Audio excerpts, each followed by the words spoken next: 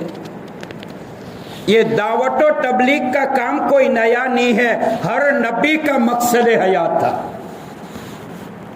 ہر نبی نے 1,24,000 شریعہ کے حاشیے کے مطابق 2,24,000 انبیاء علیہ السلام تشریف لائے۔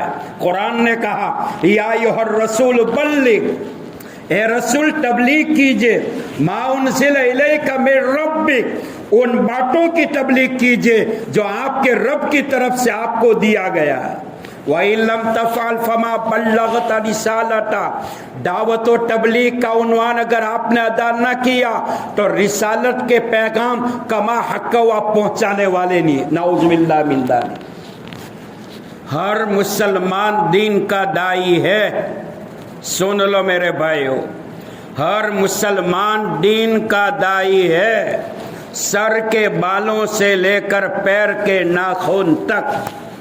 کتاب 40 میں امام محمد غزالی رحمۃ اللہ علیہ حجت الاسلام ہے، سرتاج العلماء ہے، حضرت سے پوچھا عبادت کس کو کہتے ہیں؟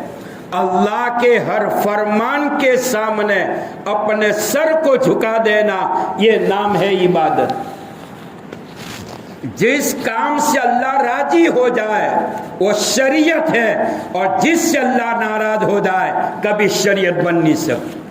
قرآن میں وما خلقت الجن والانس الا لیعبدون، جنات اور انسان کی تخلیق کا واحد مقصد اللہ کی عبادت کرنا ہے۔ تفسیر روح المعانی میں علامہ آلوسی فرماتے ہیں جنات اور انسان کی پیدائش کا واحد مقصد خالق کے کائنات کو پہچاننا ہے کہ میرا اللہ کیسا کائنات کے نظام کو چلا رہا ہے۔ تو امام غزالی رحمۃ اللہ علیہ فرماتے ہیں کہ عبادت 10 قسموں کا نام ہے، نماز، روزہ، زکوٰۃ، حج، تلاوت قرآن۔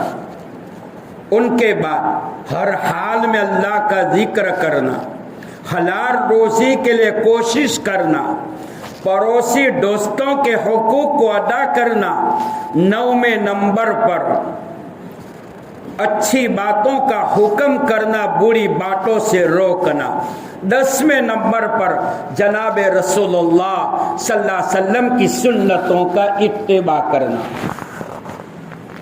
تبلیغ میں 5 حروف ہے۔ تا سے مراد تکلیف آئے گی، یہ راستے میں جب چلیں گے کانٹے بھی لگیں گے، کھدے بھی آئیں گے، پتھروں والا ٹیلا بھی آئے گا، گالیاں بھی برداشت کرنی پڑے گی، کڑوی کسیلی سننی بھی پڑے گی۔ قرآن نے کہا وَتَوَاصَوْا بِالْحَقِّ وَتَوَاصَوْا بِالصَّبْرِ، دعوت کے میدان میں حق بات کا پہنچانا اور حق بات کے پہنچانے میں ملامت کرنے والوں کی ملامت کے اوپر صبر کرنا، یہ مومن کی شان ہے۔ تبلیغ آئے تکلیف آئے گی، جناب رسول اللہ صلی اللہ علیہ وسلم کو کم تکلیف پڑی، 63 سالہ زندگی آپ کے دسترخوان کے اوپر 2 ترکاری جمع نہیں ہوئی، جو کی روٹی 2 وقت پیٹ بھر کر نکائی۔ عائشہ صدیقہ رضی اللہ تعالیٰ عنہ فرماتی ہے مہینہ گزر جاتا تھا، گھر میں چولہا جلانے کی نوبت نہیں آتی تھی۔ تفسیر حقانی میں لکھا ہے مسجد نبوی کے اندر حضرت فاطمہ رضی اللہ تعالیٰ عنہ تشریف لائے، لاڈلی بیٹی ہے، اس حال میں آئی کہ بیٹی فاطمہ کے ہاتھ میں جو کی روٹی کا ٹکڑا تھا۔ آپ نے پوچھا بیٹی کہاں سے ملا؟ لاڈلی بیٹی فاطمہ نے فرمایا کہ ابا آپ کے داماد علی